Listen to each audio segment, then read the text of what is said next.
కాంగ్రెస్ కోటేయండి 2 లక్షల ఉద్యోగాలు వస్తాయని చెప్పించారు.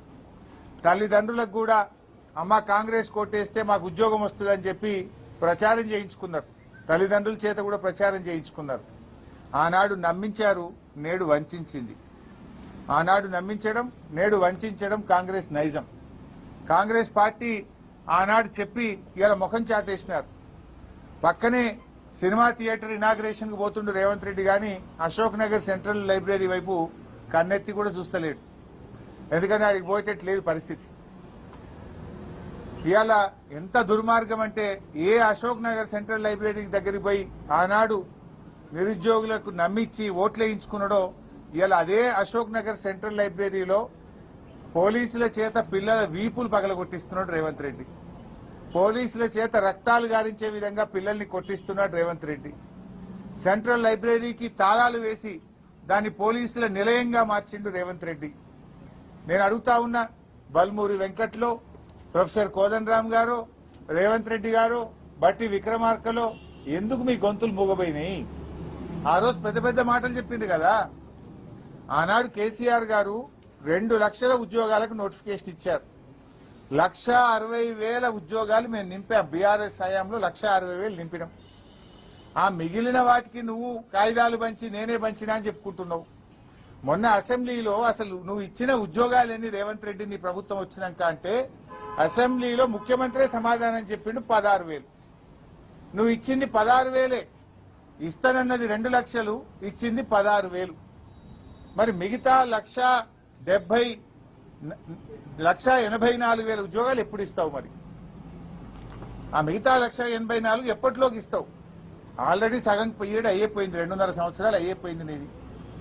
ఇంకా నీ నోటిఫికేషన్ ఎప్పుడు, పరీక్ష ఎప్పుడు, ఫలితాలు ఎప్పుడు, ఉద్యోగాలు ఇచ్చుడు ఎప్పుడు? పోలీస్ డిపార్ట్మెంట్ లో 19,000 ఖాళీలు ఉన్నాయని నిన్న డీజీపీ చెప్తా ఉన్నాడు. మరి ప్రభుత్వం 19,000 ఖాళీలుంటే ఎందుకు పోలీస్ నియామకాలకు నోటిఫికేషన్ ఇస్తలేరు? 5,000కే ప్రభుత్వం అనుమతి ఇచ్చిందట. అంటే ఇంకా మిగతా 14,000 ఆపి పెడతావా రేవంత్ రెడ్డి? నువ్వే హోంమంత్రివి, నువ్వే ముఖ్యమంత్రివి. ఆనాడు జీవో 46 గురించి కూడా రెచ్చగొట్టి మాట్లాడినావు. పోలీస్ ఖాళీలు నింపాలన్నావు. ఆనాటి బీఆర్ఎస్ ప్రభుత్వం ఎప్పటికప్పుడు పోలీస్ నియామకాలు చేసింది. 40,000 constable, SI, civil, AR, armed reserve forces అన్ని రకాల ఉద్యోగాలు 40,000 పోలీసు ఉద్యోగాలు నింపింది. నువ్వు ఈ రోజు వరకు ఒక్క పోలీస్ నోటిఫికేషన్ కూడా ఇవ్వలే 2.5 సంవత్సరాల్లో.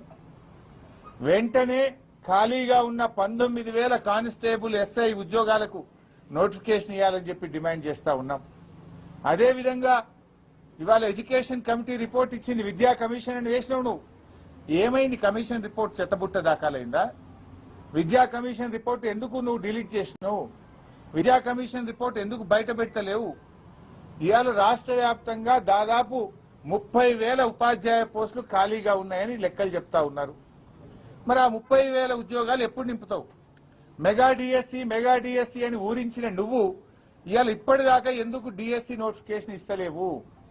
మెగా డిఎస్సి కాస్త దగా డిఎస్సి అయిపోయింది. తక్షణమే రాష్ట్రంలో ఖాళీగా ఉన్న ఎస్జిటి స్కూల్ అసిస్టెంట్ పోస్టులకు మెగా డిఎస్సి విడుదల చేయాలని చెప్పి కూడా ఈరోజు మేము డిమాండ్ చేస్తా ఉన్నాం. అదేవిధంగా ఎస్సీ, ఎస్టీ, మైనారిటీ, బీసీ గురుకులాల్లో కూడా అనేక ఖాళీలు ఉన్నాయి. గురుకులాల్లో ఉన్న ఉపాధ్యాయ ఉద్యోగాలకు నియామకానికి కూడా తక్షణమే నోటిఫికేషన్ విడుదల చేయాలని చెప్పి కూడా డిమాండ్ చేస్తా ఉన్నాం. గ్రూప్ 1, గ్రూప్ 2, గ్రూప్ 3, గ్రూప్ 4 వీటిలలో కూడా అనేక ఖాళీలు ఉన్నాయి. ఆ ఖాళీలను నోటిఫై చేసి అన్ని గ్రూప్ నోటిఫికేషన్స్ కూడా వెంటనే విడుదల చేయాలని చెప్పి కూడా డిమాండ్ చేస్తా ఉన్నాం. మేమెక్కడో మాట్లాడతలేం. నిరుద్యోగుల మధ్య నిరుద్యోగులు ఆహ్వానిస్తే వాళ్ళ దగ్గరికి వచ్చి వాళ్ళ సమక్షంలో మాట్లాడుతున్నాం. నువ్వు అసెంబ్లీలో కూర్చొని పిల్లలు నోటిఫికేషన్లు వద్దంటున్నారు, మాకు జాబ్ నోటిఫికేషన్లు వద్దని ధర్నాలు చేస్తుండని డ్రామాలు బంద్ చేయి. పిల్లలే అడుగుతున్నారు నోటిఫికేషన్ కావాలని. ఆ పిల్లలు నా దృష్టికి తెస్తే పిల్లల పక్షాన, నిరుద్యోగుల పక్షాన నిన్ను ప్రశ్నిస్తా ఉన్నాం. చిల్లర మాటలు కాదు కావాల్సింది, జాబ్ నోటిఫికేషన్లు కావాలి. ఏమైంది నీ జాబ్ క్యాలెండర్? అసెంబ్లీలో జాబ్ క్యాలెండర్ గా విడుదల చేసినావు, అది చిత్తుగాయిదం అయిపోయింది. నీ జాబ్ క్యాలెండర్ లో ఒక్క నోటిఫికేషన్ వచ్చిందా? నీ జాబ్ క్యాలెండర్ లో చెప్పిన ప్రకారంగా ఏ డేట్ కైనా నీ జాబ్ క్యాలెండర్ విడుదల చేసిన తర్వాత ఒక్క నోటిఫికేషన్ రాలేదు. నీ జాబ్ క్యాలెండర్ జాబ్లెస్ క్యాలెండర్ అయిపోయింది. స్క్రాప్ చిత్తు కాగితం అయిపోయింది నీ జాబ్ క్యాలెండర్. నీ మాటలు బోగస్, నీ చేతలు బోగస్, అంతా బోగస్ అయిపోయింది కాంగ్రెస్ ప్రభుత్వం.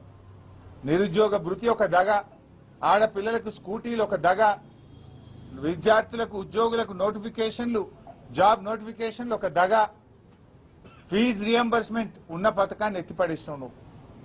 ఇవాళ చదువుకునే పిల్లలకు ఫీజు రియంబర్స్మెంట్ లేకుండా విద్యకు కూడా పిల్లల్ని దూరం చేస్తా ఉన్నావు. ఏమంటుండ్రు రేవంత్ రెడ్డి? హోటళ్లలో పనిచేయాలన్నట, చిప్పలు కట్టుకొని పనిచేయాలనా? ఉద్యోగాలు ఏవా రేవంత్ రెడ్డి అంటే? ఉద్యోగాలు లేవు, ఐటీ పోతుంది, ఏఐ వచ్చింది, హోటళ్లలో పనిచేయండి అంటుండ్రు. అంటే ఏమడుగుతున్నావు? నువ్వు బోర్లు కట్టుకోమంటున్నావా? హోటళ్లలో సర్వీస్ చేయమంటున్నావా? మా పిల్లలు పీజీలు చేసింది, గ్రాడ్యుయేట్లు అయింది, డాక్టరేట్లు పొందింది, బీఈడీలు చదివింది, హోటళ్లలో పనిచేయడానికి రేవంత్ రెడ్డి? ఇవాళ నిరుద్యోగుల్ని అవమానపరుస్తున్నావు నువ్వు. 2 లక్షల ఉద్యోగాలు ఇస్తాన నువ్వు హోటళ్లలో పనిచేసుకోండి, ప్రైవేట్ లో పనిచేసుకోండి అని ఇవాళ నిరుద్యోగ యువతను అవమానపరిచే విధంగా రేవంత్ రెడ్డి గారు మాట్లాడుతా ఉన్నారు. నువ్వు ఇచ్చిన మాటకు నిలబట్టవా లేదా? ఏ యువతనైతే నీకోసం పనిచేసిందో ఆ యువత తిరగబట్టది, జాగ్రత్త అని హెచ్చరిస్తా ఉన్నాం. ఏ నిరుద్యోగులైతే నీ కాంగ్రెస్ పార్టీకి పనిచేసిందో రేపు ఆ నిరుద్యోగులే నీ కాంగ్రెస్ పార్టీకి మరణ శాసనం రాస్తారు, జాగ్రత్త అని చెప్పి హెచ్చరిస్తా ఉన్నాం. అయ్యా భట్టి గారు, నువ్వే ఇచ్చినావు అసెంబ్లీలో జాబ్ క్యాలెండర్. మరి నీ జాబ్ క్యాలెండర్కి ఏమైనా ఉన్నదా? అసెంబ్లీలో చెప్పిన మాటకి ఏమైనా విలువ ఉన్నదా? ఎందుకు నోటిఫికేషన్లు ఆలస్యం చేస్తా ఉన్నారు? What is the reason? పాపం పిల్లలు లక్షల రూపాయలు ఖర్చు పెట్టుకొని హైదరాబాద్ లో దిల్సుఖ్ నగర్ లో, అశోక్ నగర్ లో రూములు కిరాయిలు తీసుకొని, కోచింగులు తీసుకొని లక్షల మంది పిల్లలు నీ జాబ్ నోటిఫికేషన్ల కోసం కళ్ళల్లో వత్తులేసుకొని చూస్తా ఉన్నారు. అనేక జిల్లా కేంద్రాల్లో పిల్లలు లైబ్రరీలో కూర్చొని రాత్రి పగళ్ళు ఎప్పుడు నోటిఫికేషన్ వస్తుందా అని కష్టపడి చదువుకుంటా ఉన్నారు. అరే ఏజ్ రిలాక్సేషన్ ఇవ్వంటే ఇవ్వవు నువ్వు, అటు జాబ్ నోటిఫికేషన్ ఇవ్వవు, ఏజ్ రిలాక్సేషన్ కూడా ఇస్తలేవు. ఆనాడు బీఆర్ఎస్ 10 సంవత్సరాలు ఏజ్ రిలాక్సేషన్ ఇచ్చింది, నువ్వెందుకు ఏజ్ రిలాక్సేషన్ ఇస్తలేవు? ఎందుకు దాన్ని 34కే పరిమితం చేస్తా ఉన్నావు? ఎందుకు మొండి పట్టుదలకు పోతా ఉన్నావు? ఆ రోజు ఏమన్నావు? ఉద్యోగాలకు అప్లై చేసుకునే వాళ్ళకు ఫీజులు కూడా ఉండయి అన్నావు. మళ్ళీ ఫీజులు పెడుతుండే, ఇప్పుడు ఫీజులు ఉండయి, ఫ్రీగా అప్లై చేసుకోవచ్చు అని మాట్లాడినావు. మరి ఇప్పుడు ఎందుకు ఫీజులు పెడుతున్నావు? ఫీజులు ఎందుకు పెడుతున్నావు? నువ్వు మేము భోజనాలు పెడతాం, ఫీజులు ఉండయి, మేమే కోచింగ్లు ఇస్తాం, మేమే 2 లక్షల నోటిఫికేషన్లు ఇస్తామన్నావు. నోటిఫికేషన్ లేకపోయా, నీ భోజనాలు లేకపోయా, ముక్కు విండి ఏదైనా ఒక నోటిఫికేషన్ వస్తే ఫీజులు వసూలు చేయబట్టి. ఒక్క మాట అసలు నువ్వు ఒక్క రోజైనా ఒక మాట మీద నిలబడ్డావా? ఎవరి విషయంలోనైనా నిలబడ్డావా? సో మేము అందువల్లనే ఈ ఉద్యమం మరింత ఉధృతం కాకముందే, నిరుద్యోగులు తిరగబడక ముందే తక్షణమే మేల్కో రేవంత్ రెడ్డి జాబ్ నోటిఫికేషన్ విడుదల చేయాలని, జాబ్ క్యాలెండర్ ను అమలు చేయాలని, 2 లక్షల ప్రభుత్వ ఉద్యోగాలకు నోటిఫికేషన్లు ఇవ్వాలని వీరందరి పక్షాన్ని డిమాండ్ చేస్తున్నాం. లేనట్టయితే నీ సెక్రటరియట్ ముట్టడికి పెద్ద ఎత్తున పిలుపునిస్తాం.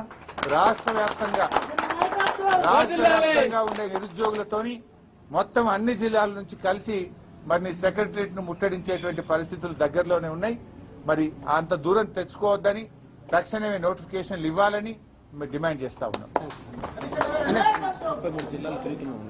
సంపూర్ణ మద్దతు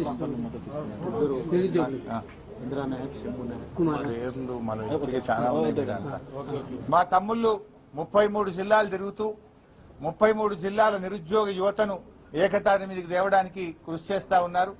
వారికి మా సంపూర్ణ మద్దతును తెలియజేస్తా ఉన్నాం. మీరు అన్ని జిల్లాలు తిరగండి, నిరుద్యోగ యువతను ఒక్కతాటి మీదకి తీసుకురండి.